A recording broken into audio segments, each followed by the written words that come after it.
به نام خدا، حسین اعتباری هستم از سایت civilhub.ir. در این جلسه قصد داریم نصب برنامه پرکاربرد ایتابز رو به طور کامل آموزش بدیم.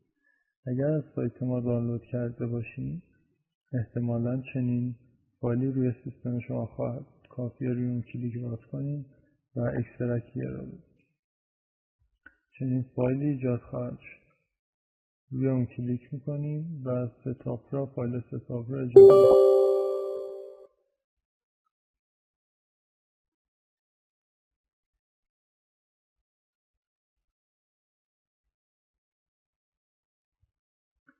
بعد از کامل شدن این مرحله روی نیکست کلیک میکنیم، قوانین رو تایید میکنیم و یوزر نیم رو وارد میکنیم که ما اینجا civilhub وارد میکنیم.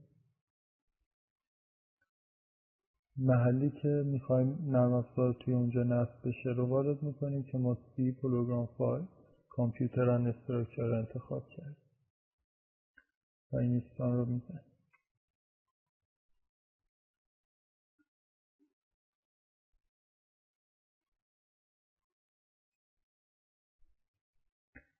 خب همونجور که مشاهده میکنیم نصب به پایان رسید. به پروگرام فایل رجوع کرده کامپیوتر اند استراکچر، ولی میبینیم وقتی که برنامه را اجرا میکنیم اروری ناشی از اینکه برنامه رجیستر نشده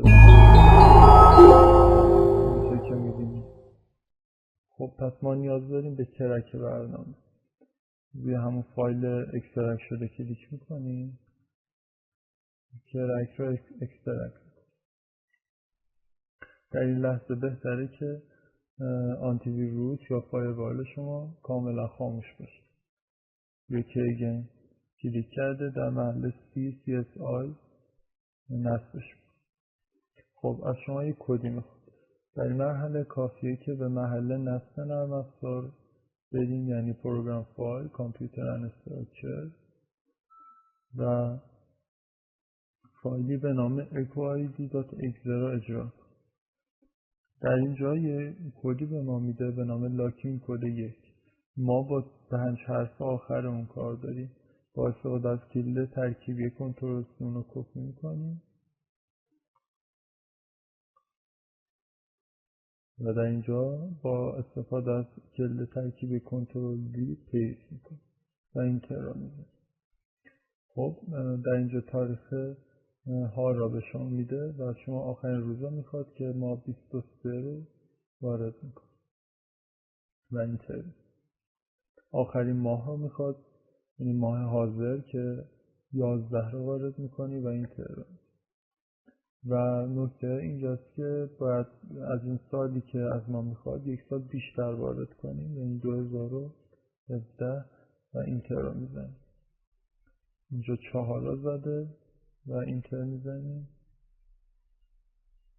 دوباره اینتر میزنیم و در این مرحله با وارد کردن 0 و زدن دکمه اینتر خارج میشه. خب حالا کافیه که به محل نصب کرک رفته، یعنی CSI میبینیم که چنین فایلی ایجاد شده. کافیه که اون رو رینیم کنیم و اسم ال سرور رو ریون بذاریم. اینتر میزنیم و موافقت میکنیم. حالا کافیه که این فایل رو کپی کنیم و در محل نصب نرم افزار، یعنی کامپیوتر اند استراکچر ایتاب، در این محل پیست کنیم. از ما میپرسه که میخوای ریپلیس کنیم، تایید میکنیم. خب در این مرحله نصب اتمام رسیده. ولی همونطوری که میبینیم وقتی که ما اجرا میکنیم به اروری برخورد میکنیم. در خیلی از کامپیوترها و خب مشکل از کجاست؟ وارد درایو C میشیم، CSI میبینیم که این فایل ایجاد شده حجمش 0. خب یعنی هیچ چیزی داخل این فایل نیست. برای همین یک بار دیگه لایسن جنریتور رو اجرا میکنیم و از ما کد را میخواد. همونجور که به یاد داریم توی کامپیوتر انستراکچر فایل اکو آی اجرا کنیم، این کد رو دوباره کپی میکنیم با استفاده از گله ترکیبی کنترل سی و در محل جدید پیست میکنیم و اینتر میزنیم و مراحل رو یک بار دیگه تکرار میکنیم.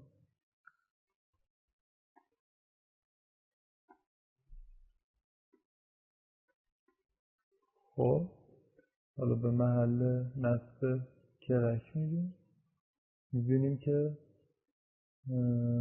این فایل حجم داره 2 کیلوبایت. خب یک بار دیگه اونا رینیم میکنیم به ال سرور.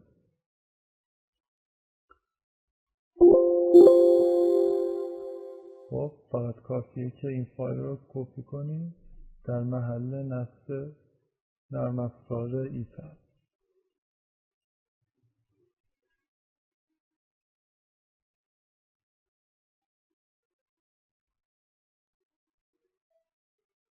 حالا نرم افزار رو با هم اجرا می‌بینیم که بدون مشکل اجرا شد. با تشکر از اینکه آموزش رو با ما مشاهده کردیم.